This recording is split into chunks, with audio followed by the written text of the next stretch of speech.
Բարև ձեզ հարգելի հետևորդներ, այսօր մեր Ars Podcast հաղորդաշարի շրջանակներում հյուրընկալել ենք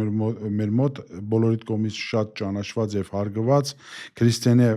Վարդանյանին, ազգային ժողովի падգամավոր, Հայաստան Դաշինքի падգամավոր, ասած ասած։ Բարի գալուստ մեր տաղավար, շատ հիանալի է, որ կանայք սկսել են այսենց առաջադեմ հաղորդումների մասնակցել եւ իրենց կարծիքը հայտնել։ Բարև ձեզ, շնորհակալ եմ։ Մենք իսկապես ամեն հարթակ փորձում ենք օգտագործել քաղաքացիների հետ շփվելու համար, իսկապես փորձում ենք բաց չթողնել որևէ հնարավորություն, այդ կանանց մասով էլ ընդունեմ որպես կոմպլիմենտ, շնորհակալություն ասեմ, իրականում շատ գործ ունենք անելու։ Ոնց եմ կարող ձեզ դիմեմ։ Քրիստինե։ Հարգելի Քրիստինե, լավ, Քրիստինե ջան, ուրեմն ես էլ Արսենն եմ ձեր համար։ Հարգելի Քրիստինե, տեսեք, եթե հետևել եք իմ գործունեությանը, ես փորձում եմ ոչ թե անտեղի սուր հարցեր տամ, այլ այն ինչ որ ժողովրդի մեջ ավելի շատ խոսվում է, որովհետեւ եթե այն առաջի ալիքում չեն կանչում ձեզ, եթե այնտեղ չեն թողում մինչև վերջ արտահայտվելու, ընդդիմություն ունենա հնարավորություն ժողովրդի հետ անմիջապես նաև այս հարթակով շփվելու։ Ես դրա համար կգնամ ոչ շատ վաղ անցյալ, չեմ գնա 90-ական թվականներին, դա շատ անգամներ քննարկվել է, պատմությունը կդա իր գնահատականը, ժողովուրդը կդա իր գնահատականը, ես կգնամ 2018 թվական։ Կուզենամ ուղղակի անձամբ ձեզ, դուք 2018 թվականին ինչով եք զբաղված։ Այդ ամիսներին, որ երբ որ ստեղ կատարվում էր ինչ որ կատարվում էր, ես կուսակցական չէի, Բրյուսելում էի, Եվրոպական խորհրդարանում падգամավորի օգնական էի, անցնում էի փորձառությունը եւ հերվից վիճում էի իմ ընկերների նաեւ բարեկամների հետ, որ այն ինչ որ տեղ է ունենում Հայաստանում ոչ թե ոգևորության, այլ մտահոգության առիթ է։ Շատ լավ, տեսեք, դուք դաշնակցության անդամ եք, ինչքան ես գիտեմ։ Այո, 18-ի վերջերին նոյեմբերին դարձա դաշնակցական։ Այդ ժամանակ ձեզ հետ հայացք եք գցում, չեք գտնում, որ դուք այդքան հեռատես, ասենք այդքան հին կուսակցություն, այդքան փորձառություն ունենալով դուք այդքան հեռուն չտեսաք, որ Նիկոլնով էր, որովհետև իր հետ կոալիցիա կազմեցիք, ժողովրդի մի մասան, որը դրան ընդվզում էր, նաև նայելով ձեզ հանգստացավ, չէ, ասեց կանի, այստեղ ոնց որ թե ազգային գաղափար են տանում, ազգային կառավարություն է կազմում, եւ այդ մասան, որը համաձայն չէր, հանգստացավ, նստավ եւ դրա համար այսօր միջև այսօր հետում է։ Գնացինք բանին, եկանք կետի, որ 18-ին կամերա ասացինք, որ դաշնակցություն եթե չլիներ, sense չէր լինի։ Ես հասկանում եմ այս մտահոգությունները, ես հասկանում եմ այս հարցերը, ես նաև հասկանում եմ, որ դաշնակցությանը հիմա կարող են հարցնել, ինչու ի վերջո 18-ին եղավ կողմ քվեարկությունը, հետո կոալիցիան։ Այդ ինչու հարցի պատասխանը իրականում շատ պարզ է։ Ապրիլի 23-ից հետո վերջացել էր պատմությունը, վերջացել էր։ Նկատի ունեմ նախագահ Սերժ Սարգսյանի հրաժարականից հետո, երբ գործող ղեկավարը հրաժարական է տալիս, ասում է այն փողոցային առաջնորդը ճիշտ է, ես սխալվեցի ու դրանով թողնում է իշխանությունը, հիմա ձևավորվում է մի հատ անիշխանության մթնոլորտ փողոցում առաջնորդի գլխավորությամբ, որտեղ դու պիտի հասկանաս այդ իրավիճակը ոնց հաղթարես ու դրանից հետո այդ անիշխանության մթնոլորտը պետք է բռնությունները բացառել, անիշխանության մթնոլորտը հնարավորինս ժամանակը կարճացնել, որտեղ վտանգները, որոնց մասին խոսում էին այն ժամանակ մարդիկ ծաղրում էին, բայց իրականում կային այդ վտանգները, ու դաշնակցությունը այդ վիճակում է բան եղել։ Այդ վիճակում, երբ որ իր շարքերի մեջ ժողովուրդը իր գրասենյակների առջև պահանջում էր միանալ այսպես կոչված ժողովրդական շարժումը, այդ իրավիճակում դաշնակցությունը կայացրել է այն որոշումը, որը որ կայացրել է, այսինքն երբ որ գործող իշխանությունը հրաժարական է տվել, կա փողոցում առաջնորդ, ով նաև փաստորեն գնում է եւ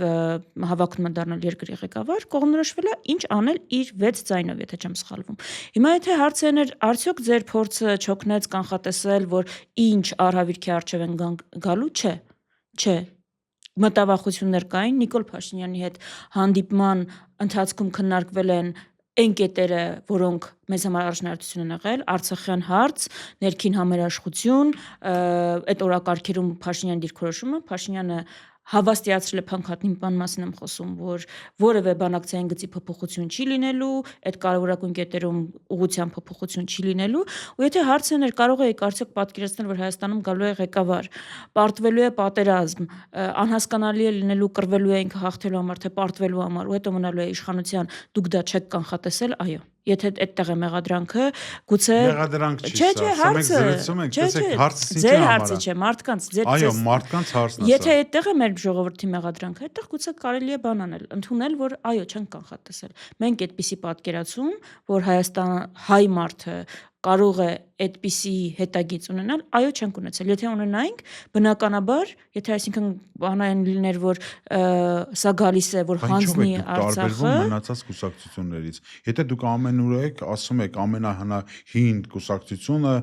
շատ դառը ճանապարհ անցած, արդեն ինչ որ հին կուսակցություն լինել չի նշանակում անսխալական լինել։ Մենք տարբերվում ենք մեր ազնվությամբ, մենք տարբերվում ենք նրանով, որ եթե որևէ քայլ արել ենք, շատ լավ Դաշնակցությանը հիմա ասում են կոալիցիա կազմեց, բայց մոռանում են, որ 2019 թվականին առաջին մեծ ցույցը այս իշխանության դեմ Դաշնակցության կազմակերպած դեղին քարտերի ցույցն էր եւ հենց Արցախյան հարցով, որ այդ ժամանակ էլի շատերի մոտ երևակայական էր։ Միգուցե ակնկալիքն է շատ Դաշնակցությունից դրա համար։ Ես բացատրում եմ, ուզում ասում չեմ մեղադրում մարդկանց։ Ես ասում եմ անսխալականներ պետք չի փնտրել։ Պետքա փնտրել ազնիվ ուժեր, ովքեր իրենց ուղեգիծը եւ արժեհամակարգը չեն փոխում, չի սխալվում այն, ով ոչինչ չի անում, ով դերակատար չի։ Այլապես անհնար է 135 տարվա մեջ մեր դեպքում չլինեն սխալներ, սայթաքումներ, բայց հարցը հետևյալն է, արդյոք Դաշնակցությունը պաշտոնների համար է որևէ բան արել։ Եթե պաշտոնների համար արած լիներ, ինչու էր բանից դուրս գալի հոկտեմբերի 2-ին, ինչու էր առաջին ցույցը անում, ինչու էր հալածվում։ Չէ, եղել է համաժողովրդական շարժում, մենք դրա հետ հաշվի ենք նստել, դրա հետ կապված կայացվել է այն որոշումը, որը կայացվել է, հետո երբ տեսել ենք նախանշանները ուր է գնում, լավ, առաջին ցույցը փաստ եմ, չէ՞ ասում, 2019 թվական մայիս։ Մեզ անգամ կուսակցության ներսում բան ա եղել, որ տատանում ա եղել, արժե այդպիսի ցույց անել այդ 80%-անոց վարկանիշի պարագայում, թե չէ։ Բնակչությունը ես վստահ եմ, որ դա մեծամասնությունը ծափերով չի ողջունել, բայց մենք հենց դրանով ենք Դաշնակցություն, որ եթե մտավախություն ունենք, ասում ենք ու կապ չունի, որ այդ բային 50+1-ը մեզ հետ չէ։ Շատ լավ, Քրիստինե ջան, տեսեք, այսինքն բանից դուրս է գալիս, որ Հայաստանի Հանրապետություն գրեթե չկար որևիցե մի հերու նայող կուսակցություն տեսնող, բրավո Նիկոլին, որ կարողացավ բոլորիդ համոզել, խաբել, նույն Բարգավաճ Հայաստանը միացավ, նա չի որ մենակ դուք եք միացել։ Դե Դաշնակցությունը եմ ասում, բոլորը միացան համարյա։ Չէ, եկեք ճիշտ բան անենք, էլի մի ֆակտորով պայմանավորվել այդ բարդ process-ները, ոչ թե Նիկոլ Փաշինյանը կարողացավ համոզել։ Նիկոլ Փաշինյանը կարողացավ ստեղծել այն մթնոլորտը, այսինքն ժողովրդային այն աջակցությունը ստանալ կեղծ սուտ խոստումներով, որը բոլոր քաղաքական ուժերին կանգնեցրեց փաստի առջև։ Ի վերջո ուժային կառույցներին, այսինքն դրանից պիտի գանք, որովհետև որևէ քաղաքական ուժ, այո, ռեսուրս չունի, երբ որ փողոցում այն իրավիճակն է, որը դրան դեմ գնալու։ Դա շատ տարական բան եմ ասում, այսինքն ինչ որ պահից իրավիճակը դուրս էր եկել վերահսկողությունից։ Եվ հիմա այդտեղ պիտի գանք, ինչպես դա ստացվեց։ Դուք գնացիք, որպեսզի կարողանաք ինչ-որ չափով վերահսկեք ներսում, թե ոնց։ Բնականաբար, մենք խոսել ենք առաջի, այսինքն գործընկերները իմ, խոսել եմ Փաշինյանի հետ, այն 5 կետ է եղել իրականում, որ ելի եմ գրքում Հայաստանի Անվտանգություն եւ Արցախ։ Երաշխիք են ստացել, որ այդտեղ ոչ միայն որևէ փոփոխություն չի լինելու, այլ իմ գործընկերները իմ ասում են, որ Դաշնակցությունից ավելի դաշնակցական խոսույթ էր Փաշինյանը օգտագործում։ Այդտեղ երաշխիքներ ստանալով, որ այսինքն այդ հարցերում մենք գիծ չենք փոխում, մենք հիմա խափնվելը չի, պիտի այդ իրավիճակը պատկերացնենք, այսինքն կա մի հատ իշխանություն, մի հատ համաժողովրդական շարժում կա, այդտեղ կա աջակցություն ստացած ուժ, ինքը ասում է, որ այս հարցերում չի լինելու, ու ասում է լավ բան է, որը բոլորն են խոսենք, էլի 2018 թվականին արդեն իսկ այդ օրերին, երբ որ ասենք իրան ընտրում էիք ազգային ժողովում, չեմ ասում դուք անձամբ, հանրապետականները Դաշնակցությունը նաև ինչու ոչ 6 ձայն է։ Այո, տեսեք, ճիշտը խոսենք, այդ ժամանակ Սերժ Սարգսյանը այլևս վարչապետ չէր։ Վարչապետը Կարեն Կարապետյանն էր։ Ահա։ Բայց միառժամանակ 2018 թվականին փողոցում պայքարում էին Սերժ Սարգսյանի ընդդեմ Սերժ Սարգսյան նաև Ռոբերտ Քոչարյանի ընտանիքի անդամները ու շատ մերձավորները։ Ես չեմ տեսել, կներեք, չգիտեմ ինչի մասին է խոսքը, անկեղծ չեմ հիշում նման բան ու եթե ինչ-որ բան կա։ Հազիվ ժողովուրդը շունչ կքաշի, մոտավորապես դες բան։ Ես չեմ հիշում, դե հիմա մոտավորապես ենք խոսում, եթե ինչ-որ հայտարարություն կա, կարելի է հրապարակել։ Ես ինչու համար եմ ասում։ Չէ, մի վարքյան այս հարցին բանան ենք, էլի։ Ես այդ եմ ուզում հասկանալ։ Մի վարքյան բանան ենք, հիմա գալիս է, որ Լևոն Քոչարյանին նկարել են ինչ-որ որտեղ տունը մոտ է ճանբանից գնալուց թիկունքից մասնակցում էր։ Մենք կարծես պատճառը չենք ուզում հասկանալ։ Եղել է համաժողովրդական շարժում Նիկոլ Փաշինյանին կեղծ խոստումներով, կեղծ թեզերով, խաբելով, պոպուլիստական թեզերով, ասելով են ինչ մարդիկ ուզում են լսել, ի վերջո բերել է մի իրավիճակ, որ գործող իշխանությունը հրաժարական է տվել։ Հիմա դրանից է պետք է ելնել, թե Okay, ինքը սխալ արել տվել է, ինքը հիմա սխալի ու ճիշտի հարցը չի։ Բայց դուք ինչու համար եք, Քրիստինե ջան։ Բայց դուք այդ բուֆերն եք, դուք կուսակցություն եք, մեր կուսակցությունը միջև ապրիլի ես անձ եմ, ինձ կարան խապեն իրանք, բայց դուք ինստիտուտ եք։ Միջև ապրիլի 23-ը մեր կուսակցությունը զգուշացրել է դիրքորոշում են եղել, որ բախումներից պետք է բան անել խուսափել, այս իրավիճակը պետք է լուծվի բանակցություններով, պայմանավորվելով։ Հետո ասում եմ, երկրում ստեղծվել է իրավիճակ, հետ նահանջի կամ բանի մասին հիմա չեմ խոսում։ Մենք խոսում ենք դրա մասին, կարծես ինչ որ, չգիտեմ, 1-2-ի հարազատները գնացել են փողոց, դիպել են ինչ որ մեկին հրաժարական տալ։ Ստեղծվել է իրավիճակ, որի առջև նահանջել են ուժայիններից սկսած մինչև ամբողջությամբ ուժային տիրապետող իշխանությունը։ Հիմա այդտեղ է, որ քաղաքական ուժերը հաշվի առնելով այն ազդեցությունը, որը ունեն իրավիճակի վրա, որոշում են կայացրել, այս ոչ արդարացնելու բան է, ոչ էլ։ Մենք ինձ թվում է պիտի մի քիչ ավելի անկեղծ ու ազնիվ լինենք։ Այս որ ասում եմ ժողովրդի մոտ, որ ասում եմ կար փոփոխության կարիքը եւ պահանջը, այս որևէ մեկին մեղադրելու համար չեմ ասում, իմ հանրապետական գործընկերներին չեմ ուզում ինչ-որ բան հասկացնել։ Մենք պիտի ընդունենք դա, որ մարդկանց մոտ օբյեկտիվ եւ սուբյեկտիվ պատճառներով ձևավորվել էր այդ պահանջը։ Ու այո, մեզ պիտի հարց տանք, ինչպես քաղաքական ուժերս, ինչպես ստացվեց, որ այդ արդար ինչ-որտեղ պահանջը կարողացավ կապիտալիզացնել Նիկոլ Փաշինյանի պես մանիպուլյատոր ստախոս ինչ ուզում եք այստեղ ասենք։ Դա այո, մեր անվտանգության համակարգի խնդիրն է, մեր կուսակցական համակարգի խնդիրն է, մեր քաղաքական համակարգի խնդիրն է։ Եթե մեղադրանքը այն է քաղաքական ուժերին, այդ թվում նաև իմ հարազատ կուսակցությանը, որ ոնց է մի պոպուլիստ եկե բոլորին խափե ժողովրդին, դուք էլ հաշվի եք նստել այդ ստեղծված իրավիճակի հետ, հա եղել է դա։ Հիմա ուզում ենք այնպես անել, որ բացատրել մարդկանց, որ փրկիչներ մի փնտրեք, մի լսեք ովքեր են ձեզ ականջահաճո բան անում, գործերին նայեք, որովհետև հիմա էլ եթե ստեղծվի այդպիսի իրավիճակ, ոչ մի քաղաքական ուժ դրա դեմ բան չի կարողանա անել։ Քրիստինե ջան, դուք ասում եք, որ համազգային համարյա թե բոլորը ելերային մերժում են։ Այ հարցս պրյամո եմ ձեզ տալու։ Կներեք այս պրյամոյ բառի համար, բայց ըստ ձեզ Սերժ Սարգսյանի համակարգն էր մերժվում, թե Լևոն Տեր-Պետրոսյանից սկսած մինչև Սերժ Ես Սարգսյան։ մերժում չասացի ու ինձ այս բանը արդեն այն առումով դուր չի գալիս, որ հիմա բառը ընդեցել մերժիր Սերժին, ճիշտ է։ Հիմա անցյալի մասին այդտեղ ու վեր մերժում, այդ չի խնդիրը։ Այդ չի խնդիրը։ Խնդիրը այս իրավիճակից ոնց են դուրս գալիս, այդ եմ ասում։ Մենակ իրանք էին հանրապետականներն էին մերժվում, թե բոլոր անցյալ Ես կարծում եմ, որ արդյունքում պետությունը մերժվեց։ Արդյունքում մերժվեց պետությունը։ Արդյունքում այո, բայց իրանց ժողովրդի խապեցին։ Ես այդ ժողովրդի, այսինքն մասնիկը չեմ եղել։ Ամեն մեկը կարծում եմ այդտեղ Նիկոլ Փաշինյանը կարողացել էր այնպես անել, որ ամեն մեկը տեսել էր իր ցանկացածը։ Բայց իրականում դա փաստորեն Նիկոլ Փաշինյանին երկրի ղեկավար կարգելու բաներ,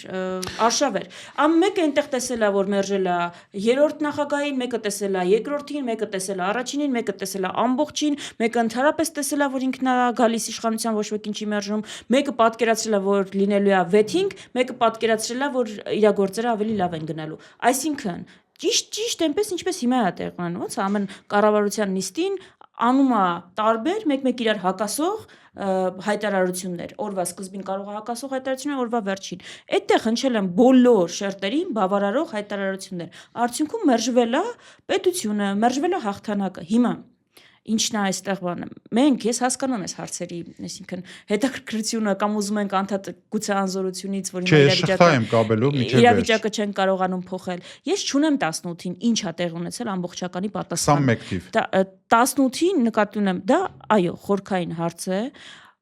Խորքային փոփոխություն է տեղի ունեցել Հայաստանում գծի քաղաքական, եւ եթե մեզ հետաքրքրում է իսկապես այդ, մի հատ պիտի հասկանանք դրա հետևանքը։ ոնց ենք հաղթահարում, այսինքն այս իրավիճակը ոնց ենք փոխում։ Հետո իսկապես, եթե այդ թեման հետաքրքրում է, հասկանանք ինչա տեղի ունեցել։ Հիմա Նիկոլ Փաշինյան ղեկավարով դա հասկանալ։ Ես չեմ կարծում, կարող ենք թեորիաները ունենալ ամեն մեկս մեր ու բավարարվել, որ այսինքն գտնել փաստեր, որ դա հաստատում է, բայց հիմա մեր ուժը ինչին է պատում։ Ես ասում եմ 18-ին ամբողջապես ինչա տեղի ունեցել, վստահ չեմ, որ այսպիսի խոսակցություններով կարող ենք։ Նիկոլ Փաշինյանին կարող ենք հեռացնել։ Մտածում եմ, որ այո, դրա վրա պետք է կենտրոնանալ։ Ավելի լավ իրավիճակ չունենք Նիկոլ Փաշինյանը հեռաց։ Պատերազմ պարտված ղեկավարը կարողացավ եւս մեկ անգամ համոզիչ լինել ավելի մեծ մասաների համար, քան ընդդիմությունը, որի ձեռքը դենց կոզեր, որ այս մարդը տարել է մեզի կործանման առաջ։ Ինքը ուղղակի նվեր է տվել, արեք ինձ հանեք գործից։ Դուք միգուցե ես հարցն եմ տալիս, դուք պատասխանեք ոնց ցանկանում եք Քրիստինե ջան։ Իմ մեջ նույնպես հարցեր կա։ Միգուցե դուք հետևություն անեք այս ընտրությունների ժամանակ։ Ինչ արեցիք 21-ին, որ նա կարողացավ նորից խաղալ, ինքը հիմա էլ է հաջողեցնում։ Ասեմ իմանալ։ Ամեն ինչից բնականաբար պետք է հետևություն անել 18-ից էլ 21-ից։ Օրինակ ինչ հետևություն եք արել 21 թվականի հետ։ 21-ից հետևությունը շատ պարզ է, դա որ ասում եք ավելի նպաստավոր իրավիճակ չէր, ոնց էր ավելի նպաստավոր իրավիճակ։ Մենք ասում ենք պարտվել է, դե բնականաբար բան է, ավելի նպաստավոր է։ Իսկ եթե հակառակից նայենք, պարտվել է ու հասարակության մեջ ամենաբարձրը պատերազմի կրկնման վախն է, պարտությունից հետո, ու այդ վախի մանիպուլյացիան իրականում աշխատեցվեց, այսինքն որ այն ղեկավարը, այն ուժերը, ովքեր կարող էին իրավիճակը փրկել, կայունացնել, ներկայացվեցին որպես պատերազմ բերողներ։ Հիմա բնականաբար այդտեղից դասեն է, որ ամեն գնով պետքա թույլ չտալ Փաշինյանին, որպեսզի իրեն քննադատողները, իր քաղաքականությունը քննադատողները ներկայացվեն պատերազմի ուժեր։ Դրա համար ամեն անգամ այս առիթից օգտվելով ուղիղ հայտարարում եմ, որ պատերազմ թե խաղաղություն թեզը Հայաստանում կեղծ է, որտեղ չկա երկրորդ կողմը։ Խաղաղության հակառակ կողմը չկա պնդողներ։ Պատերազմ ուզող կուսակցություն կամ ուժ չկա։ Պատերազմի բաներ չկան, որ ուժեր չկան, որ գալիս են ասում են պատերազմը լինելու։ Եվ ամենակարևորը չթողնել, որ այդ պատերազմի վախը նորից մանիպուլացվի։ Ամենամեծ դասը 2021-ի դա է։ Այդ խաղաղություն ու կայունություն բերողն ենք մենք։ Եթե երկրորդ նախագահի մասին ենք խոսում, կառավարման դաշնակցությունը իր հետ նաև կոալիցիայով 98-ից 2008-ը եղել է մեր ամենախաղաղ տարիները։ 2018-ից 2026-ը եղել են Հայաստանի վրա ամենաշատ հարձակման տարիները։ Խաղաղությունը այդ մենք ենք ուզում ու մենք կարող ենք բերել։ Ամենաքիչ զոհերը հիմա բան են անում։ Մի հատ նայենք ու մորոք են իսկապես եղել զինվորականների նկատմամբ մարտական։ Այսինքն ամենամեծ դասը, այո, ճիշտ է, այդ դասը պետք է սովորել, չթողնել, որպեսզի հերթական անգամ մանիպուլացվի պատերազմի թեզը, Հայաստանում չկա ուժ, որ պատերազմա բերելու, Հայաստանում կա ուժ, ով ասում է ես կարող եմ բերել կայունություն, կարող եմ իրավիճակը բանանել։ Այնպես անել, որ այսինքն մեր շահերը պաշտպանված են։ 21 թվականին դուք ինչ էիք ասում նույն այդ ժողովրդին, ով որ ձեզ ձայն տվեց։ Գնում եք ազգային ժողովուրդ, որ ինչ անեք, Քրիստինե ջան։ Մեր ամբողջ պլատֆորմը 2020-ից հետո եղել է իշխանափոխության մասին, եղել է հայրենիքի փրկության շարժում, դրանից հետո եղել է 21-ին ընտրությունները իշխանափոխության համար, 21-ից հետո երբ ստացանք այն տոկոսները, որոնք որ ստացանք, ամբողջը նրա մասին էր, թե ինչպես անգամ այդ աջակցություն ունենալով մենք կարող ենք մեկի իշխանություն փոխել։ Ես մի ուժի ներկայացուցիչ եմ, աննախադեպ բան Հայաստանում, խորհրդարանական ուժի ներկայացուցիչ, ով խորհրդարանական 5 տարիներին 4 շարժում է կամ նախաձեռնել կամ բանանել մասնակցել։ Օրինակ շարժումը հասկացանք, ես էլ եմ եղել այդ շարքերում, մասնակցել եմ շատ շարժումների։ Ինձ կարաք ասեք, ինչ է նպատակ դրել իր առաջ Նիկոլ Փաշինյանը, որը չի կարողացել իրագործել ձեր աշխատանքի շնորհիվ։ Կարամ ասեմ, կասեմ բնականաբար։ Անմիջական ասեք, գետնի վրա։ Ու կարամ ասեմ իրականում միայն մի բանից հետո երբ մի հարցի պատասխանեք, դիմադրության շարժումը ֆրանսիական իրական նկատի օրիգինալ դիմադրության շարժումը Ֆրանսիային ինչ է տվել։ Ֆաշիստական օկուպացիայի ժամանակ դիմադրության շարժումը։ Չէ, տեսեք, ես չեմ կարող համեմատեմ, ինքը անհամեմատելի է հայկական իրականության հետ, քանի որ նորից եմ ասում, դուք կառավարության մեջ դուք նույնպես պատասխանատվություն եք կրում այսօրվա մեր իրավիճակի համար, ոչ թե Ռոբերտ Քոչարյանի կառավարման մասին է խոսքը, այլ ձեր ընդդիմության ժամանակ խնդրում եմ պատասխանեք, ինչ եք արել դուք, որ Նիկոլը չի կարացել դա։ Ես իմ ամբողջական գործողությունների եւ ուժի իհարկե պատասխանատվություն կրում եմ, դրա մասին չի։ Ես պատասխանում եմ ձեր հարցին, բայց հարցը իմ պատահական չէր։ Այդ որ ինչ է տվել, ես կարող եմ, այսինքն արժանապատվությունից սկսած մինչև ժամանակացույցի փոփոխություն բնականաբար տվել է։ Ես հարցնում եմ, իսկ պատկերացնում եք, այս 5 տարիների ընթացքում այդ շարժումները չլինեին։ Դե համար իմ հարցի ընդհանրապես կառավարությունը հրաժարական տար, եթե դուք չլինեիք այնտեղ։ Չէ, չեմ պատկերացնում։ Եթե որևէ մեկը պատկերացնում է, ճգնաժամ չէր լինի կառավարման։ հիմա կամ ոչ, ուղիղ ասեմ, որ ոչ, որովհետև լավագույն օրինակը դրա հիմա Վրաստանում ընդդիմությունը վերջին ընտրություններից հետո ուղղակի չգնաց խորհրդարան։ Ճգնաժամ եղավ։ Որևէ մեկը ֆիքս։ Չէ, մի վարքան հարցին պատասխան։ Ես ասեմ, ճգնաժամ կան դե։ Ու արձագանքները կան։ Արձագանքները այն ուժերը, ովքեր որ սկզբից ասում էին, այսինքն արևմտյան ուժերը, որ չեն ճանաչում ընտրությունները, զանգեցին, շնորհավորեցին Վրաստանի իշխող կուսակցությանը։ Այո, Վրաստանում արտաքին գործերի նախարարները եվրոպական երկրների դուրս էին գալի ցույցին, մեր դեպքում Նիկոլ Փաշինյանին են աջակցում մի քիչ տարօրինակ է, ոնց հա մեկը պատկերացնում, որ պիտի ֆիքսեն ճգնաժամ։ Ես ասում Վրաստանում անգամ այդքան բան անելուց հետո հիմա Մակրոնին ուզում եք նայեք, ուզում եք Թրամփին նայեք, արևմտյան երկրների նկատմամբ եվրոպականից մինչև ամերիկյան ուղիղ համագործակցում են վրացական ընտրված իշխանությունների հետ եւ որևէ մեկը երկրում ճգնաժամ ու նոր ընտրություններ ու փոփոխություն չի պահանջում։ Ինչքան բոյկոտեցիք դուք նիստերը, ինչքան։ 6 ամիս։ 6 ամիս չգնացիք, բայց աշխատավարձ ստացաք ու մնացեք պարլամենտում որպես падգամավոր։ Որևէ մեկը իր չգնացած նիստերի համար աշխատավարձ չի ստանում։ Նիստի ամեն նիստից բացակայությունը բոյկոտում եք ու չեք մասնակցում, մնալը падգամավորի։ Դե հիմա այդ եմ բացատրում, շատ լավ։ Դուք ինձ հարցնում եք, տարբեր հարցեր տվեցիք, ինչ տվեցին շարժումները։ Ես ֆրանսիական դիմադրության շարժման օրինակը պատահական չբերեցի։ Ֆաշիստական օկուպացիայի ժամանակ Ֆրանսիայում դիմադրության շարժումը, որի հերոսները հիմա սրբադասվում են, ամեն կերպ հարգվում են Ֆրանսիայում, եղել է, այո, Միսակ Մանուշյանը,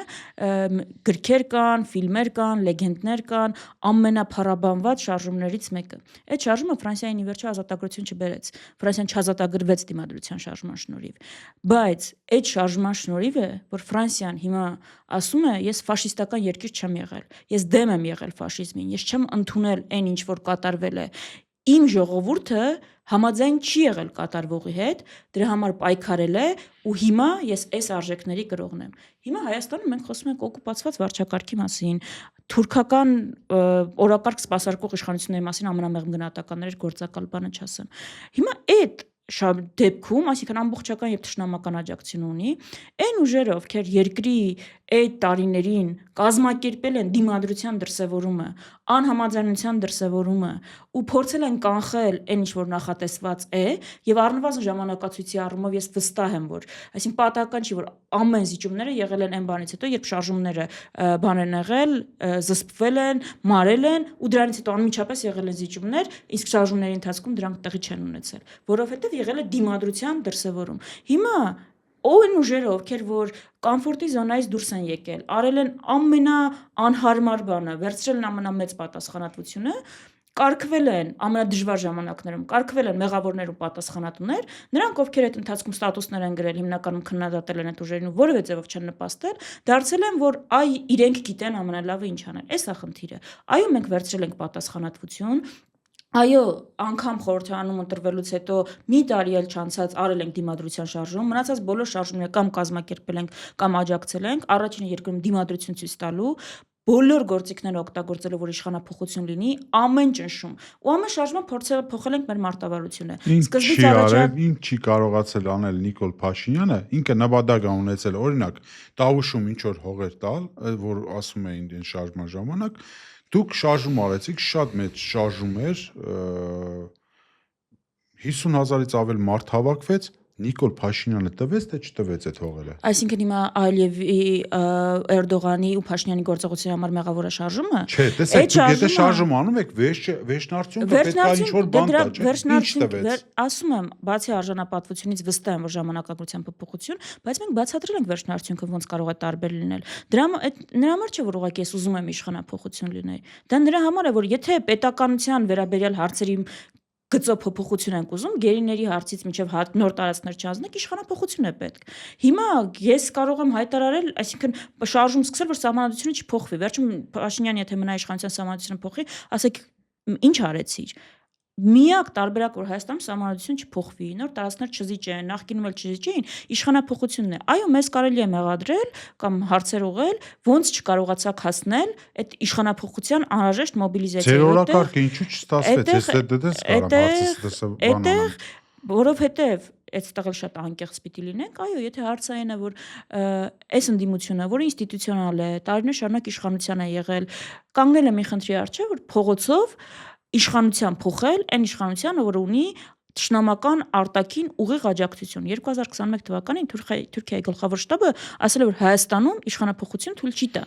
Այսինքն, եթե մեզ մեղադրանք են, որ դուք ձևերը դրա լավ չգիտեք, սխալներ եք արել այդ ճանապարհին, այո, որովհետև մենք այդ խնդրի առաջ կանգնած չենք եղել, բայց 2020-ից հետո կանգնել ենք մի խնդրի առաջ, որ մարդը ամեն ինչից վեր իր աթոռնասիրում երբեք հրաժարական չի տա, այդ որ ասում եք դուք այնտեղ չլինեիք հրաժարական կտա։ Ես չեմ պատկերացնում իրավիճակ, որ Փաշինյանը հրաժարական կտա ու չի աղաղ իշխանության։ Չէ, հիմա ես դրան եմ անդրադառնամ, ես իսկապես ուզում եմ տեսնել այն մարդուն, ով կարծում է, որ Փաշինյանը կարող ինչ-որ բան հրաժարական տա իշխանությունից գնալ, դեպքում այսքան ինչի անում։ Այո, արդեն տվել է։ Որ մնացել է վարչապետ եւ վերընտրվել է։ Այդ դեպքում դուք եք թույլ տվել, որ ինքը վերընտրվի։ Թույլ եք տվել։ Մենք ամեն ճարել ենք դա։ Ոչ թե դուք աջակցել եք, տեսեք իմ բառերը ոնց եմ ես դրսել։ Ես չեմ ասում դուք աջակցեցիք։ Դուք իմ աշխարհի մեղադրանքները կարող եք ներկայացնել։ Ես ամեն ինչ արել եմ։ Ես ուզում եմ ձեզ ուժեղ տեսնեմ։ Ես ամեն ինչ արել եմ։ Որտեղ իզնից չի կախված, ձեզնից է կախված, Նիկոլ Փաշինյանը կլինի թե ոչ։ Դե այդպես չի ախր։ Հենց այդ մենք չենք կարող պատվիրակել այդպիսի հարցերը, որ ինձնից կախված չի, մի քանի հոգի կան իրենցից է կախված, իրենք են ես անում եմ, բայց հարցս հետեւյալն է, Քրիստինե ջան, կներեք, էլի։ Տեսեք, 1000 անգամ կներեք։ Դուք ասում եք Նիկոլ Փաշինյանի մոտ պետք է ամեն ինչ անեք, որ ինքը չկարողանա նույն այդ պատերազմի թեզը առաջ տանի։ Հարց եմ հնչեցնում ձեզ հիմա։ Ինքը հաջողում է, ես տեսնում եմ, որ մարդիկ ասում են ինչն է իր մոտ ստացվում, ասում են մարդիկ չեն զոհվում։ Խաղաղություն է, մարդկանց մոտ էֆորիա է, որ իբր թե սա խաղաղություն է։ Հարց եմ տալիս, Արցախի հետ կապված, դուք ո՞նց եք տեսնում լուծումը։ Դուք տարբեր խառը հարցեր եք տալիս, մենք հա, կեսին մի մասին չեմ հասցնում պատասխանել։ Թվում է, թե ես հարցերից բան եմ անում, խուսափում եմ։ Հիմա ամենալավ հյուրերից մեկն եք, որը չի խուսափում։ Հիմա Արցախի հետ կապված տեսնում ենք, որ չխուսափեմ, հետո մանրամասնեմ, Արցախայերի վերադարձի իրավունքը օրակարգում պահելով, դրանով հարցը չփակել եւ նաեւ Հայաստանը պաշտպանել կմանրամասնեմ։ Հիմա բայց ես պիտի հետ գամ, որովհետեւ պայմանավորվել ենք, որ անկեղծ զրույց է, մեր մոտ անկեղծ է, ամեն թեմաների մասին խոսում ենք։ Մենք 2020 թվականից հետո, այո, ընդդիմությունը, որը եղել էր իշխանություն միջև այդ, տենց խնդրի առաջ չէր կանգնել, կանգնեց փողոցով իշխանություն փոխելու խնդրի առջև։ Այո, դա նոր էր, դա պահանջում էր ուրիշ տեսակ կազմակերպվածություն եւ ճկունություն, որը մենք ստիպված էինք սովորել միաժամանակ շարժումները անելով։ Ու այդ սովորելու արդյունքն է, որ ամեն հաջորդ շարժում ավելի մարդաշատ, ավելի ընդգրկուն ու բազմաշերտ է եղել, քան նախորդը։ Այո, մենք սկսեցինք շատ ծայրահեղ հրետանաբանությամբ, հաշվի առնելով պարտությունը, առաջարկեցինք ոչ կուսակցական տեխնացու, որ հիմա մեղադրում էին աթոռակռիվ է այդ բանը եք ուզում, Վազգեն Մանուկյան, չստացվեց իշխանության պրոպագանդայի հետևանքով Վազգեն Մանուկյանին դարձրեցին գետաշեն հանձնող 2 օրում, այն նույն համակարգով, որը հիմա են բանանում։ Շատ լավ, դիմաբան արեցինք, ընտրություններ, առաջարկեցինք կոնկրետ անուն ազգանով տեխնացու եւ թիմ եւ պլատֆորմ, ասացինք իրավիճակը կարող ենք փոխել։ Մենք ստացանք 20%-ի շուրջ ձայն, այլ որևէ ուժ չհաղթարեց շեմը, որ կարողանայինք իրար հետ փոփոխություն բերել իրավիճակում։ Այսինքն ամենաշատ մոբիլիզացիան մեր շուրջ եղավ, ցավոք դա բավարար չեղավ իրավիճակը փոխելու։ Հասկանալով, որ կա անտի-ռեյտինգների հարց, կա անկալումների հարց, հաջորդը Դիմադրության շարժումը չառաջադրեցինք մենք կոնկրետ վարչապետի հարց, որտեղ ժամանակ դեպի իմպիչմենտ չէինք կարող անել։ Գաղափարի շուրջ մոբիլիզացիա, Արցախը պաշտպանելու գաղափարի շուրջ, որ նշաձողը չիջեցնենք, որ չբերեի հայաթափման։ Այդ գաղափարի շուրջ եղավ X մոբիլիզացիա, դա խախտեց ժամանակացույցը, դա դիմադրություն ցույց տվեց, բայց չեղավ իշխանափոխություն, չկարողացանք հասնել իշխանափոխության մակարդակի։ Շատ լավ, հասկանալով, որ ամեն դեպքում անունն է պետք, ամեն դեպքում կարող է այս տարբեր ընկալումները խնդիր լինել, հաջորդ շարժումը պատահական էր, որ Բաքրատ Սրբազանով եղավ։ Այսինքն ավելի սուրբ մարդ, քան Բաքրատ Սրբազաններ, այդ անհնար էր գտնել։ Այդ հաշվի առնելով դուք որ ասում եք լսում եք մարդկանց կարծիքները, այդ մարդկանց կարծիքները լսելով, անխոցելի հնարավորինս տեխնացու առաջադրելով, բայց Բաքրատ Սրբազանի դեմ էլ գործեց այն նույն քարոզչական համակարգը, որը մնացածի։ Այո, եղավ ամենամեծ կարծիք եք ուզենաք ես կասեմ։ Հիմա անպայման ամենամեծ մոբիլիզացիան հնարավոր չեղավ դա բերել հանգեցնել իշխանափոխության։ Հիմա եկանք հասանք այս ընտրություններին, հիմա սցենարները այստեղ, այսինքն մարտավարությունը կբացատրենք։ Այս ընթացքում այո մենք շատ ազնիվ ենք եղել։ Մենք ասել ենք, որ ժողովուրդ գնում ենք իշխանափոխության ընտրությունների մասնակցել ենք այդ պլատֆորմով։ Ստացել ենք 20% ձայն։ կանգնել ենք այն իրավիճակի առաջ, որ օքեյ, այդ 20%-ով ինչ ես անում։ Այո, քննարկվել է խորհրդարան չգնալու տարբերակը։ Քննարկվել է այդ գործիքները հրաժարվելու տարբերակը։ Բայց գնահատումը հիմքում ինչ է եղել։ Հիմա նայեք, մեզ մեղադրում են այդ աշխատավարձի մասին խոսեցիք։ Ի վերջո կողմնորոշվեն այս թալանչիների ֆրակցիա, որը բանը միլիոններ ունեն, թե կնոպկայի ես ձեզ չեմ բանանում։ Դուք անհամեմատելի եք, մի համեմատեք իրանց հետ։ Մենք ձեզանից կարանք պահանջել իրանց, ձեզ չունենք բան պահանջել։ Դու ձեզ պահանջելը չի, ես ջարդում եմ իշխանական թեզերը, ձեզ չեմ բանանում։ Մեզ մեղադրում են մեկ թալանչիների ֆրակցիա լինելու եւ միլիոնավոր դոլարներ ունենալու, մեկ մեղադրում են միլիարդների, մեկ մեղադրում են աշխատավարձի համար, դե դատախազությունը վերջ միլիոններ տվեց։ Մեզ մեղադրում են մեկ միլիոնավոր դոլարներ ունենալու եւ փողերի մեջ լող տալու համար թալանչիներ բան ինչ ասում են, մեկ ասում են աշխատավարձի համար կնոպկա են սեղմում։ Մա կողմնորոշվեք աշխատավարձի համար կնոպկա ենք սեղմում, թե միլիարդատերեր ենք։ Իսկ մի հատ որ դուք հասկանաք ինչ նարատիվներ են օգտագործում։ Աշխատավարձը չի եղել որևէ մեկի, որևէ մեկը այնտեղ չէր երազում պատգամավոր լինել։ Խնդիրը հետեւյալն է եղել։ Մենք ընդունեցինք իրականությունը, առերեսվեցինք իրականության հետ, առերեսվեցինք ընկալումների հետ, հասկացանք, որ հանրության հետ աշխատանքի հարց կա, խոսելու կարիք կա մարդկանց հետ, իրավիճակը բացատրելու կարիք կա, ու ոչ այն ծայրահեղ հռետորաբանությամբ, որը անում էինք։ Հասկացանք, որ մարդիկ այլ ձև խոսքի կարիք ունեն, ու դա պարբերաբար պիտի արվի, որ հսկայական բաց ունենք, որը պիտի լրացնենք։ Ու կանգնեցինք այդ արդյոք մեր ունեցած TV ռեսուրսները, զանգվածային լրատվության միջոցները, լրատվական ռեսուրսները բավարար են դրա համար։ Ոչ։ Ձերը։ Այո, ոչ, դրա պատասխանը ոչ, որովհետև այլ է ընկալումը, երբ խոսում է ԱԺ պատգամավոր Քրիստինե Վարդանյանը, եւ այլ է ընկալումը, երբ որ խոսում է չգիտեմ, դաշնակցության անդամ Քրիստինե Վարդանյանը։ Այլ է ստատուսի մասին է խոսքը։ Ստատուսին է, չէ, մարդը արժանահավատության եւ մարզային այցելություններից սկսած մինչեւ միջազգային գործընկերներ։ Մենք հասկացանք, որ այդ ամբիոնը եւ այդ գործիքը դուք չեք լեգիտիմացնում Հայաստանի իբր թե ժողովրդավարությունը։ Մենք հիմա դրան կգամ շատ անկեղծ բաց կպատասխանեմ։ Մենք այդ ամբիոնը եւ գործիքը որոշեցինք օգտագործել այդ հանրությանը չփվելու, հասկանալը, որ մեկ է մոբիլիզացիա պիտի անենք, մեկ է նպատակը չպիտի փոխենք, իշխանության փոփոխությունը պիտի վերջնակետը լինի, բայց մարդկանց հետ դրա համար պիտի խոսենք, մեր ունեցած մոբիլիզացիան թույլ չի տալիս այդ իշխանությունը փոխել։ Այսինքն դա պիտի մեծացնել, այսինքն ընտրեցինք ոչ թե հիասթափվել, գնալ տուր, նեղանալ, այլ մարդկանց հետ խոսելու, ու այդ գործիքը ասեցինք մեզ պետք է։ Դրանից հետո դիմադրության ժամանակ այդ ճգնաժամը ստեղծելու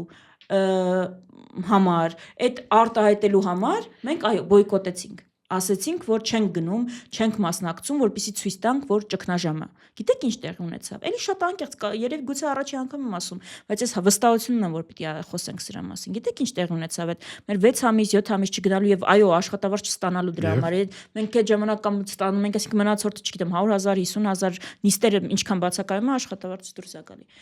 Տեղ ունեցավ այն, որ ԿՊ-ն օգտվելով մեր բացակայությունից, հանրության մեջ տարածած այդ որ չեն գալիս աշխատավարձ են ստանում թեզը,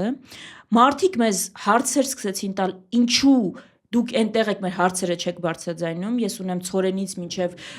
անվտանգության հարց, ինչի չեք բարձրաձայնում, ինչի չեք մասնակցում, ինչի հարց չեք տալի, միջազգային գործընկերների մոտ ոչ թե ֆիքսվեց բանը, ճգնաժամ, այլ ֆիքսվեց ԿՊ-ն միայնակ մասնակցելով այդ բոլոր ֆորմատներով իր նարատիվները, պրոռուսական ուժեր, բանը երկրի ներքին անկայունություն տարածող ուժեր, մենք որևէ հարթակում չենք կարողանում հակադարձել դրան։ Նստեցին գնահատեցինք, ամենահեշտը ինչ մի բան սկսել ես, հետ չկանգնել դրանից։ Նստեցին գնահատեցինք 6 ամսվա արդյունքը, հասկացանք, որ չենք հասել, չենք մոտենում մեր ուզածին, հեռանում ենք մեր ուզածից։ Որոշեցինք նպատակը թողել նույնը, մարտավարությունը փոխել։ Հիմա այս որ ասում եք ճգնաժամ արդյոք չի լինում։ Հիմա ԱԺ-ն փոխոսնակ չունի, հանձնաժողովի ընդդիմադիր անդամներ չունի, դա սահմանադրական պահանջ է փոխոսնակին նաև։ Եթե ճգնաժամ ֆիքսվի, պիտի հիմա այս վիճակում էլ ֆիքսվի, բայց ամբողջ հարցը ովքեր են ֆիքսում ճգնաժամը։ Կայա Կալասը մեկը, ամենաառաջնային դեմքերից մեկը, ով ասում է, որ ամբողջությամբ աջակցում է Հայաստանի գործող իշխանություններին Մոլդովայի օրինակով օգնություն է տալի։ Այսինքն այն ուժային կենտրոնները, ավանդաբար դա Եվրոպան է, որ քաղաքական ճգնաժամ է ֆիքսում, Վրաստանում օրինակ Եվրոպան է, որ փորձում էր քաղաքական ճգնաժամ ֆիքսել։ Ընդհանրապես Եվրամիություն, Եվրոպական խորհուրդ, գործադիր իշխանություն։ Այդ մարդիկ կանաչ լույս են տվել այս մարդուն։ Նա ո՞նց պիտի ճգնաժամ ֆիքսեն։ Էս է հարցը, մենք պիտի հասկանանք մեր առանձնահատկությունները։ Իսկ ինչու են տվել այդ կանաչ լույսը։ Որովհետև կա աշխարհակահաղական շահերի համակրում, դրաներ կգա մանրամասն կբացատրեմ։ Ինչու օրինակ ձեզ չեն նախընտրում որպես ալտերնատիվ Որովհետև տեսնելու։ կա մենք չենք պատրաստում անել այն, ինչ որ Նիկոլ Փաշինյանն է անում։ Ինչ է պատրաստում Նիկոլ Փաշինյանն է պատրաստում է Հայաստանը վերածել, արդեն մի մասով վերածել աշխարհակահաղական բախման թաթերաբեմի, այսինքն կետի, որտեղ տարբեր երկրների շահեր բախվում են մի նոր Ուկրաինայի, մենք չենք պատրաստվում մի զոհ ավել տալ որևէ պետության շահի համար։ Մենք դրան համաձայն չենք։ Կլինի Ռուսաստան, կլինի ԱՄՆ, կլինի ԵՄ, մենք դրան համաձայն չենք։ Մենք առանձնատեր խնդիրներ ունենք։ Որևէ մեկի շահի համար ֆրոնտ է մեզ սարքում։ Իրանի սահմանին ամերիկացիներին բերելը ի՞նչ է։ Ինչ այս երկրագնդի վրա այդ մի կետում պիտի Իրանի սահմանին բերվեր ամերիկյան ներկայություն։ Հիմա մենք չենք պատրաստվում ոչ մի աշխարհակահաղական ու կենտրոնի շահեր սպասարկել, անկախ նրանից մեզ ինչ կխոստանան։ Դա է մեր տարբերությունը։ Ինքը ասում է խաղաղություն, արեք վերադառնանք այդ հարցին։ Այո, լեգիտիմության հարցը, լեգիտիմությունը պիտի ֆիքսեին այն կենտրոնները, ովքեր իրեն աջակցում են։ Այդ դրա համար էլ չեն ֆիքսվում։ Եթե լեգիտիմության հարց լիներ, հենց հիմա է աշկերում լեգիտիմություն, օրինակ եթե ես քաղաքականությունից հեռու եմ, տեսնում եմ ընդդիմություն կա, ինքը դեմ է սեղմում, էսի կողմ է, բանավիճում են իրար հետ, հա մեկ էլ իրար ձեռք։ Դե 6 ամիս դա չեք տեսել։ Դե 6 ամիս դա չեք տեսել, բայց չի ֆիքսվել են, այսինքն մենք ֆիքսել ենք, որ չի մոտենում, քաղաքացիների մոտ դժգոհությունը ավելանում է։ 10 բալային համակարգով դուք ձեր աշխատանքը ազգային ժողովում ինչպես է գնահատում։ Ես հեսա կգամ դրան։ Հիմա մանդատները վայր դնելու հարցը։ Այդ բանը որ ինչու մանդատները չեք դնում ԱԺ-ն լուծարվի, նոր ընտրություններ լինեն։ Նախ 3.5 ամիս այդ ընտրությունները արդեն կային, թե ընտրության ճանապարհ տեսնենք, հա 4-3 տարի նույնն է։ Այդպիսի կարգավորում չկա։ Մանդատները վայր դնելով, եթե անգամ հաջողվի բոլոր ցանկերը, այսինքն մի հատ էլ այդտեղ հարց կա, որտեղ ֆրակցիան չի դնում, հերթով Քրիստիան Վարդանյանը պիտի մանդատը վայր դնի, գա հաջորդը ցանկում, ինքը վայր դնի, հաջորդը տենց շուրջ 350 մարդ։ Չէ, դեն չի աշխատում։ Ասում եք դնում են նրանք, ովքեր հələ գալու են, իրանք հրաժարվում են, նոր դուք դնում եք։ Դե այդ պիտի բան արվի, այսինքն այդ 300 մարդ պիտի դրվի։ Հիմա մի հատ մտածեք, եթե արդեն երկու խմբակցություններում եղել է դեպք, որ առաջին 50-ի մեջ մարդիկ ԿՊ-ն փաստորեն կարողացել է հանել խմբակցություններից, այսպես ձևակերպեմ, շատ մեղմ փորձեմ ձևակերպել։ Հիմա ֆորմալ ընդդիմություն են իրենք իբր։ Հիմա այն, այսինքն երաշխիք չունեիք, որ նրանք չէին գնա։ Չէ, ես չեմ ուզում մարդկանց վրա բանալ, բայց չէ, բնականաբար 200-րդ համարի վրա, որը երևի Հայաստանում էլ չի ու երկու ցանկերի դեպքում չէ։ Իսկ ինչ է գրում նման մարդկանց։ Հիմի գրում եք ցանկ, հենց հիմա գրում եք ցանկ։ Դուք հաշվի առնում եք, որ այդ մարդիկ կարան հետո դերակատար լինեն։ Բնականաբար դու ամեն ինչ հաշվի առնում ես, ոնց որ ասես եպիսկոպոս կամ արքեպիսկոպոս, որ դարձնում ես հաշվի չես, հաշվի ես առնում, բայց ինչ տերորի պայմաններում են այդ մարդիկ վերջնական որոշում կայացնում։ Վերջը մեր եկեղեցու փաստորեն 8 սրբազան 9-ը տիրադավ դարձավ։ Մենք պատկերացնում ենք, չէ՞, ինչ է գործում։ Հիմա դուք ասում եք ցանկի 200-րդ համարը հաստատ բանը դուրս չի գա ու չեմ ասում, ձեզ եմ հարցնում։ Այդ մենք բոլորս այս ճշմարիտ պայմաններում ամեն ինչ էլ հնարավոր է։ Հիմա այդպիսի կարգավորում նախ չկա, եթե անգամ այդ բոլորը դրվեր ու ընդդիմությունը բանաներ, այդպիսի կարգավորում, որ լուծարվում է ԱԺ-ն եւ գնում ենք ընտրության, գոյություն չունի։ Այդտեղ ԿՊ-ն պիտի որոշեր, ինչ է ինքը անում։ Ու այդտեղ մի հատ հարց պիտի գա, եթե 3 տարի առաջ ընդդիմությունը անպատրաստ նոր ուժերը չհայտարարված ԿՊ-ն գնար ընտրության, եթե անգամ այդ ճանապարհը որոշեր, դա ձեռնտու տարբերակ է թե չէ։ Այսինքն ես հասկանում եմ, որ այսքան բանը քաղաքացիները չգիտեն, բայց այդ որ ասում եք, բաները կուսակցությունները ինչով են տարբերվում, դրանով, որ հաշվարկում ես մեր խնդիրն է, որ երևի լավ չենք կամ շատ չենք այսքանը բացատրում։ Ինչպես եմ գնահատում մեր գործունեությունը, անբավարար։ Քանի իրավիճակը այսպիսին է, ես բավարարված չեմ մեր գործունեությամբ եւ իմ գործընկերներից ոչ ոք բավարարված չի, որովհետեւ նպատակը այս իրավիճակը փոխելն է։ Այդ ԱԺ-ում լինելը եւ բանանելը մնալը կյանքի ու առողջության հաշվին է, բայց կա հասկանում ես, որ ունես պատասխանատվություն, դա էլ քո խրամատն է ու պիտի բանանես, հասկանաս, դա թողնում ես, թե մնում ես։ Երկու տարբերակն էլ կարա լինի, ես որևէ մեկին չեմ բանանում, բայց այդ է առաջնորդող, այսինքն որ դուք պատկերացնեք ինչն է քեզ առաջնորդում, հասկանում ես, որ կա իրավիճակի փոփոխության, իսկապես մի օր փոխվելու է այս իրավիճակը։ Ու քո համար որոշում ես, դու կարող ես նպաստել, որ այդ իրավիճակը ավելի շուտ փոփոխվի։ Իմ պատասխանը այո է։ Այսինքն այս գործողությունները մենք ի վերջո 90% ռեյտինգով եւ թշնամական աջակցություն ունեցող ուժի հետ ենք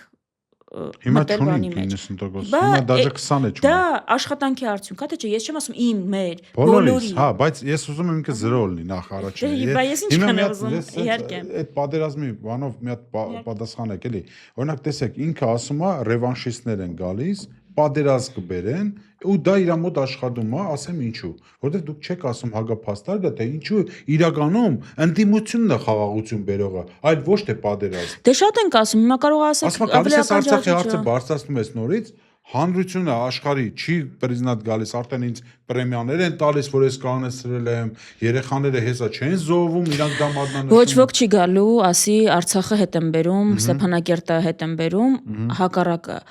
աշխարհը ինչը որ ձեր բառերով ասեմ պրիզնատ է գալիս, այդ հարցն էլ բարձրաձայնում ենք։ Շվեյցարիայից մինչև ԱՄՆ, մինչև Ռուսաստան, մինչև Եվրոպական միություն վերադարձի իրավունքի մասին խոսում են։ Մենք ասում ենք եկեք ֆիքսենք ինչ ադրբեջանական պասպորտներով։ Այդ չի, խոսում եմ, որ այդ շատ կարևոր թեզ է։ Շատ կարևոր է, բայց դա բանակցության առարկա դրա համար պիտի դառնա ու ժողովուրդը պիտի բանանի։ Ալիևը ասում է ոչ, պրեզիդենտ չի գալիս, ոչ ձեր նախագահային Ռոբերտ Քոչարյանին, ասենք ձեր ասելով նկատի ունեմ ձեր առաջնորդը։ Ալիևը Հայաստանին էլ է ոչ ասում։ Ասում է ես իրան ինձ տվեք ինձ դադեմ իրան։ Ալիևը Հայաստանին էլ է ոչ ասում։ Այսինքն բա ինչ պիտի անենք։ Բա պիտի բանակցեն, բա բանակցությունները էս դա է։ Ինքը ասում է իրանք բան են, հանցագործներ են պետքա դադվեն։ Հա նախ պետքա բացատրել դրա համար միջազգային հայցերը պետք չէր հետ կաչել դատարաններից ու պետքա փաստարկել գնալ Ժնևի կոնֆերանսում որտեղ դու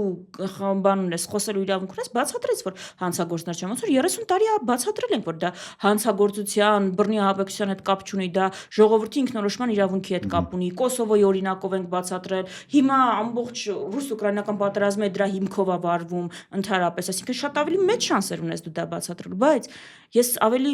հասկանալի բան ասեմ դուք երկու բան կա ասում ամեն ինչից հրաժարվենք մեր իրավունքների պաշտպանություն դա պատերազմ կարա բերի Ադրբեջանը հիմա Ալիևը արդեն Հայաստանը չի ճանաչում Սևանն է բան ասում ադրբեջանական անունով ասում հասկանում եք դա պատերազմի չի բերում ուզում եմ ասեմ այս քաղաքականությունը դա մարդկանց դա ենք փորձում բացատրել որ ինչ Ալիևը ասել է հանկարծ գլուխներից վերև չբարձրացնենք չհակադարձենք որ պատերազմ չլինի բերել է նրան որ Ալիևը հիմա ժողովուրդ ջան ձեր սահմանությունը ասում է փոխեք եւ Սևանն ու Երևանը ասում է ադրբեջանական են Հիմա որ մենք ասենք ոչ կլինի պատերազմ, դե հենց այդ թեզն իրանք են առաջանում։ Ոչ, տենց չի աշխատում այդ Ադրբեջանը ամեն ոչի դեմ պատերազմ վարելու տենց բան չկա աշխարհում, որ Ալիևը մի բան ասած այդ դրան հենց հակադարձեցի։ Դե մինչև հիմա ինչ ասել է արել է։ Այդ դրան հենց, հա, որովհետև ունենք ես, բայց ինչի պիտի չաներ, եթե այս ղեկավարություն ենք ու ոչ մի դիմագրավում պետական մակարդակով չի բան արել։ Տեսեք, իրանք իրար հետ պասերով են, ասում է Ալիևը, էսի ասում է ըլնելու է պատերազմ, եթե ես չեղա, Ալիևն դերից ասում է, եկան ռևանշիստները կլինի պատերազմ Ալիևը ինչով ուզի կարող է սպառնել մենք պիտի ուրեմն սենց անենք եթե դրան ենք հավատում որ Հայաստանում Նիկոլից բացի հենց իշխանություն լինի Ալիևը բանալու իսկ հա իսկ որ երկուսով իրար կպած տենց են ասում կարող է ճշմարտությունը հակառակն է ի վերջո աշխարհում որևէ երկիր անգամ Ամերիկան ուզում է պատերազմ սկսի հիշում եք Ամերիկայի ներխուժումը Իրաք աշխարհի գերհզոր պետություններ որոշել էր Իրաք ներխուժման օպերացիա անել սուտ բաներ ցույց տալիս Բացի որ քարոզչական հիմնավորում է, կոալիցիայով էր դա անում։ Այսինքն բանակցում էր, որ գնանք, բանանենք, իրար հետ անենք։ Ադրբեջանը հասկացանք պարտվել ենք, բայց անverջ Հայաստանի դեմ պատերազմ չի կարա մղի ու ապակայունացնի տարածաշրջանը։ Սա մենակ Հայաստանի հարցը չի։ Իմը ինչ եմ ուզում բացատրեմ։ Դուք ասում եք, եթե մենք բանակցություն այս դուք նկատում եք թեզը, սեղան այսինչ բանը տանենք, նարատիվը դա պատերազմ է։ Ես ասում եմ եկեք տարական բան պատկերացնենք, ոչ ոք չի պատերազմի մասին չի խոսում։ Հիմա գնացել ենք բանակցում ենք ադրբեջանական կողմի հետ, մենակ սեղանին ադրբեջանական պահանջներ են։ Արցախայերի վերադարձի իրավունքի մասին խոսել է։ Դրանից առաջ գերիների հարցը առաջին պլան բերել է, հումանիտար հարցերը։ Ոչ մի բան չեմ ստորագրում, մինչև գերիները ամբողջությամբ չեն վերադառնում։ Հիմա դուք պատկերացնում եք, եթե Ադրբեջանը այդ հայտարարության համար, որ գերիները մինչև չվերադառնա ոչ մի բան չենք ստորագրում, պատերազմ սկսի։ Չէ, տեսեք, այստեղ մի բան իրար չի բռնում։ Աշխարհը արդեն Ադրբեջանի կազմում է ճանաչում Արցախը։ Ինքը արդեն բոլորը դենց են բանանում։ Տեսեք, դուք որ ասում եք Ադրբեջանը կարող ասի օքեյ է, հետ եք ուզում հետ գաք, խնդրեմ, ձեր պասպորտները արեք վերցրեք, դրա շուրջ պետքա բանակցել տեղ իրավական ինքը ասել է ոչ ինչ ենք անելու։ Ինքը հիմա իր ասելով չի, ես դա եմ անդադ փորձում բացատրել։ Այդ թեման բարձրաձայնելը մեզ ժամանակ տալու է, որ ադրբեջանական հաջորդ կողմը Ես այլ չգիտես, 6-րդ հաղորդումն է, որ ասում եմ։ Չէ, ատկրիտի ասեք, հենց sense բաց։ Ասեք, մեզ ժամանակ է պետք ժողովուրդ։ Ես ուղիղ ասում եմ, ժողովուրդ ջան, մեզ ժամանակ է պետք, մեզ ուժեղանալու ժամանակ է պետք, ու բացատրում եմ դիվանագիտական ճակատում դա ոնց կարանք բան անենք ունենանք։ Դե մարդիկ գիտեք ձեր նման, սա այդ ձեր ասածները կարան վերլուծեն միջև վերջ, հասկանան, որ մենք դուք ասում եք մեզ ժամանակ է պետք, մենք դրա համար ենք էդի անում։ Ոչ, դուք պիտի խոսեք ժողովուրդ, այսօր ասում եմ խոսացեք, բաց խոսացեք, տնական խոսացեք։ Շատ բաց խոսում եմ, հիմա էլ ասում եմ, առաջին անգամը չի, այո, մեզ ժամանակ է պետք, ու երկրորդ հարցը ժամանակը ոնց ես օգտագործում։ Մեզ վերականգնվելու ժամանակ է պետք։ Մեկը առանց մյուսի չի գնալու։ Տնտեսությունն է պետք վերականգնել, բանակը պետք վերականգնել, բայց դրա համար ժամանակ է պետք ու այդ հարցերը բարձրաձայնելը առաջին բանը, որ մեզ կարող է տալ, այո, ժամանակ։ Երկրորդ հարցը չփակել, պահել օրակարգում, մինչև լուծումը կգտնվի, որովհետև ավելի տարական բան ասեմ, ոնց չգիտեմ էլ ավելի ուղիղ ոնց ասեմ։ Ալիևը միշտ Ադրբեջանում իշխանություն չի լինելու։ 30 տարվա Ադրբեջանը, հիմիկվա Ադրբեջանը տարբեր են։ Սավելն ասեմ, հայկական թեման դուրս եկավ, ինքը մի օր չի։ 30 տարի հետո Ադրբեջանը ուրիշ է լինելու։ Այսինքն մենք հիմա ոչ ոք չի ասում հիմա ենք այս հարցը լուծելու։ Դրա ռեսուրսը չունենք, բայց կարանք ունենանք։ Ինչի՞ դուրս։ Շատ կարևոր հարց ունեմ, ժամանակ տվեք ինձ, որովհետև ֆեշչացնում ենք արդեն։ Տեսեք, ամենամեծ խնդիրը դուք համարում եք, որ սև ու սպիտակներ բաժանելունն է։ Այո։ Ամենախնդիրներից մեկը։ Ես ձեր Գյումրի հանդիպումների ժամանակ մի հատ բան եմ տեսել, որի մեջ ճիշտ sense ուղիղ ասում եմ ձեզ։ Իմ դուրը չի եկել, ասեմ ինչու։ Ձեր իսկ կողմից մարդիկ, ովքեր նստած են դալիճում, որ ձեր կողմնագիցներն են, հարց բարձրացրեցին, ես մինչև խոսում եմ, դուք համտեսեք կողեն։ Հա, հարց բարձրացրեցին, որը դուրը չեկավ Աղվան Վարդանյանի։ Թողների ինձ Աղվան Վարդանյանը, ես իրան էլ եմ հրավիրում իմ հաղորդաշարին հյուր լինելու, շատ հետաքրքիր զրուցակից է իմ համար, ինձ թվում է։ Ինքը շատ վրտովմունքով ընդունեց դա ու շատ պատասխանատու շատ խիստ էր, որ թե ինչու մեզ այդ հարցերը դուք տալիս եք։ Պատկերացրեք, եթե մենք հիմա գնանք ընդդիմությունը գոնե, մեկս մյուսից մեղավորելու թե ով բերեց ինչ ճանապարհներով Նիկոլ Փաշինյանին, մենք այդտենց էլ իրար դեմ պայքարելու ենք։ Դուք չեք գտնում, որ պետքա մի բան ասենց փակել բոլոր դռները ու ասել ստոպ, մենք մի ճակատով ենք, որտեղ պետություն ենք գործում, հայրենիք ենք գործում։ Դուք նախ հարցը տալիս եք, առաջի կես ժամ հաղորդման դրանից էինք խոսում ու ես էի դա ասում, որ հիմա դրա քննարկելու ժամանակը չի։ Որ պրոբլեմ կա, այդ ձեր մարդը, որը ձեր աջակիցն է։ Նախ մեր մարդը չի, այդ սխալ ընկալումը։ Ձեր աջակից մարդը։ Ես չգիտեմ էլ աջակից, մենք հայտարարում ենք, բաց հանդիպում ենք գնում, ԿՊ-ականից միջև տարբեր մարդիկ կարող են գալ եւ այդ է մեր մարդը տվեց, ասաց մենակ խոսալով չի։ Ինչ վատ հարց տվեց։ Ես չեմ ասում մարդը վատ հարց է տվել եւ հիմա դուք ասում եք, որ մի քիչ զգացմունքային պատասխան ա եղել, փորձել ենք լրացնել, չէ՞, եւ այն ինչ որ դուք ակնարկում եք, Աղվան Վարդանյանից դա էր ասում։ Աղվան Վարդանյանի նյութի վերնագիրը եթե տեսնեք, հիմա 2018-ը անցյալը փորփրելու ժամանակը չի։ Առաջ նայելու ու հասկանալու Փաշինյանը ոնց պիտի փոխելու ժամանակն է։ Այսինքն ինչ որ դուք ասում եք ինձ որպես հարց եք տալի, այդ Աղվան Վարդանյանը կարող մի քիչ զգացմունքային, հետո մենք իր հետ խոսեցինք, այսինքն որ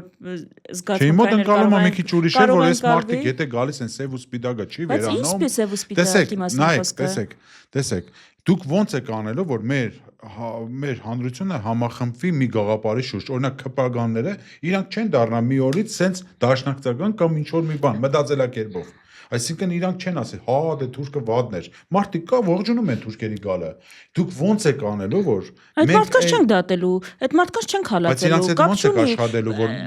պետական, նայեք, պետական նարատիվները եւ պետությունը ունի այդ գործիքակազմը, որ կարողանում է նույն մարդը, ով Աղդամ էր ազատագրում, հիմա կարող է ասել, որ Արցախը ադրբեջանական է, որ այդտեղ փոխվել է միայն իշխանություն ու պետական նարատիվ։ Այսինքն ճիշտ թեզերը տարածելը, հանրության հետ աշխատելը ու չհետապնդելը այլակարծությունը, այլ աշխատելը կրթական համակարգից մինչև հանրային խոսույթ, այսինքն շատ բարձ ուղիղ բան ասեմ, ոչ ոք ես չեմ պատկերացնում իշխանապահությունից հետո Պաշտոնյանը պիտի գրի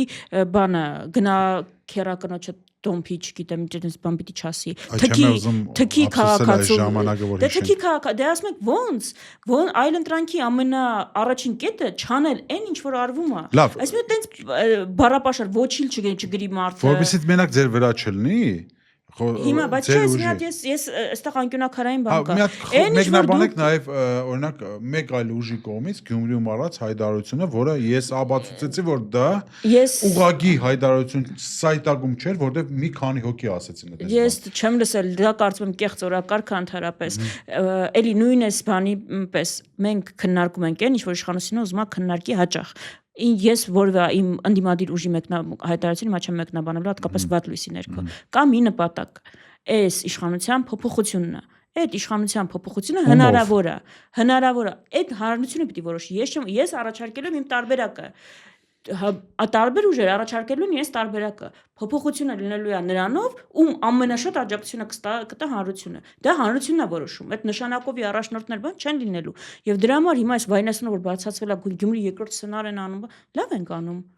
Այսինքն ինչ։ Իհարկե հնարավոր է, բայց ինչի են այսքան վայնասում։ Գյումրի երկրորդի չի հարցը։ Հնարավոր է ուժերի համագործակցությունով հետընտրական շրջանում իշխանություն ձևավորել։ Դա իրենք էլ գիտեն, որ հնարավոր է, դրա համար հիմա Քրիստինե ջան, նստած իմ հաղորդմանը դուք օրակարգն ես առաջ տանում, հալալակ ես, բայց տեսեք, մի հատ խնդրանք էլի ձեզ, ես ինչու ասեցի մնացած ուժերի իմ համար շատ կարևոր է, թե ովքեր են գալու փոխելու այս Ինձ համար էլ է շատ կարևոր։ Ես անձամբ իմ առաջ կարմիր գծեր եմ նշել, որոնք թույլ չեմ տա, որ դաժե ընդդիմությանը, որ իրանք դա անեն, որովհետեւ մենք ուժեղ թիմով, ուժեղ ու բաց ճակատով կանենք ժողովրդի առաջ, ասենք այ եկել ենք սա անելու, ինքը մեզ հավատա, ոչ թե խաբենք։ Տեսեք, դուք կարաք, օրինակ ձեր ուժը կարա մոտ օրերին, ասենք, կամ մոդեցման օրերին իր ծինիվոյ կառավարության, այս կներեք էլի ռուսերենից համար նշի ով է լինելու ձեր պաշտպանության նախարարը, ով է լինելու ձեր ոստիկանապետը, եթե դուք կառավարություն վստահ եմ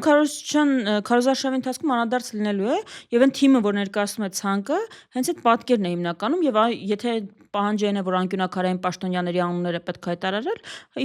կարծում անհնարին բան չէ դա։ Եվ վերջի հարցն եմ տալիս։ Քրիստինե ջան, եթե պատկերացնենք, ես ռեալ դաշտից եմ խոսում, որ ուժեղ Հայաստանը ինքը բավականին մեծ ռեյտինգ ունի, անգամ Ռոբերտ Քոչարյանը դա նշեց, որ իրանք առաջատարն են ընդդիմության մեջ այսօր։ Պատկերացնենք մի բան, որ դուք մտել եք ազգային ժողով արդեն, եւ այն օրակարգը, որ այսօր առաջ է տանում ուժեղ Հայաստանը, Սամվել Կարապետյանին բերել երկրի կառավարման առաջին վարչապետ պաշտոնին, պետքա որ դուք գնաք ինչ-որ մեկին ընտրեք, այդ մեկը հետո բերի օրենքը փոխվի, որպեսզի Սամվել Կարապետյանը կարա գա։ Դուք համաձայն եք իրենց օրակարգով շարժվելու, թե ոչ։ Երկու սկզբունք ունենք, որով առաջնորդվելու ենք։ Նախ միավորումը լինելու է ամենաշատ ձայներ հավաքած տեխնացուի օգտին, ու այդտեղ մարդիկ են որոշելու։ Մնացած հարցերը, որ ուժի օրակարգը ինչքան կանցնի, կախված է թե ինչքան աջակցություն կունենա այդ ուժը։ Ամեն ինչ դրանից է կախված։ Եթե մենք, այսինքն ըստ իրավիճակի, ըստ տոկոսների, ըստ ստացած աջակցության ենք կողմնորոշվելու, բայց գլխավոր նպատակը, եթե մեզնից է կախված լինելու փոփոխությունը, մենք բնականաբար մեզնից կախված ամեն ինչ անենք, որ փոփոխություն լինի։ Մնացած օրակարգերի շուրջ սահմանադրություն փոխել, ինչ որ մեկին բերել առաջնորդ եւ այլն, երբ որ այս իրավիճակը փոփոխված կլինի, այդ ժամանակ կխոսենք, կախված նրանից, թե ով ինչքան աջակցություն է ստացել։ Մեր առաջնային կետը այս իրավիճակը փոխել, գիտակցում ենք, որ դա մենակով չեն կարող անել։ Մի քանի ուժեր համագործակցությամբ է դա լինելու եւ դրա համար ամեն ինչ անելու ենք։ Այո,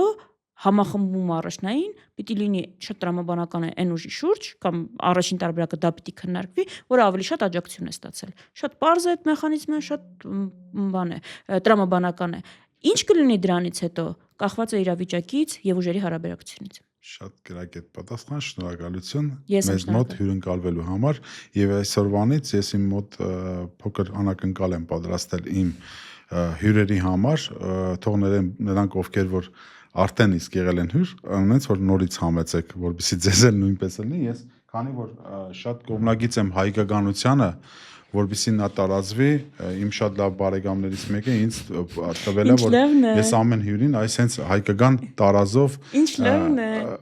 նվիրեմ ես խնդրում եմ ձեզ, Շատ որ շնորհակալ եմ։ ամեն դեպքում այս խաղալիքը նայելուց կամ այս տարազով աղջկան նայելուց դուք հիշեք, որ մեր հաղորդման ժամանակ ունեք խոստումներ տված, որ դուք պետքա ժողովրդի առաջ արտար լինեք։ Միշտ հիշում եմ եւ բնականաբար էլի կհիշեցնի շատ լավն է, շատ շնորհակալ եմ։ Ձեզ եմ շնորհակալ։ Հարգելիներս, այսքանով մենք վերջացնում ենք այսօրվա մեր հաղորդումը, եթե ամփոփելու բան ունեք, խնդրեմ ամփոփեք։ Շնորհակալ եմ, միայն վստահ եմ, ոչ թե որ պիտի ասեմ, որտեղ ընդդիմություն եմ ասին հույսեր ներշնչեմ, այլ փոփոխության իրական հնարավորություն կա։ Տեսեք ԿՊ-ի վարքագիծ եւ հայտարարությունները եւ հասկացեք, որ դա ինքնավստահ ուժի վարքագիծ չէ։ Տեսեք որքան են իրենք ասում, վախենում այդ իշխանափոխության սցենարից համագործակցության ու դրա տակ տեսեք հարցումները ու իրական պատկերը։ Մի ուժ այո չկա Հայաստանում, որ կարա իշխանություն փոխի, մի քանի ուժեր, ընտրեք ում կուզեք, ընտրեք ձեր նախընտրածին, մեզ չեք վստահում ում ձեր սիրտը ավելի մոտ է, բայց մասնակցեք գործընթացին, տեր եղեք ձեր ձայնին եւ բերեք այդ փոփոխությունը։ Շնորհակալություն։ Կհանդիպենք, լայքում ենք, բաժանորդագրվում ենք, սպասում ենք եւ հիշեցնեմ, որ մարտի 1-ին ես անելու եմ հայտարարություն, թե ինչպես եմ ես մասնակցելու այս ընտրություններին, ինչ ձևաչափով։ Շնորհակալություն, կհանդիպենք։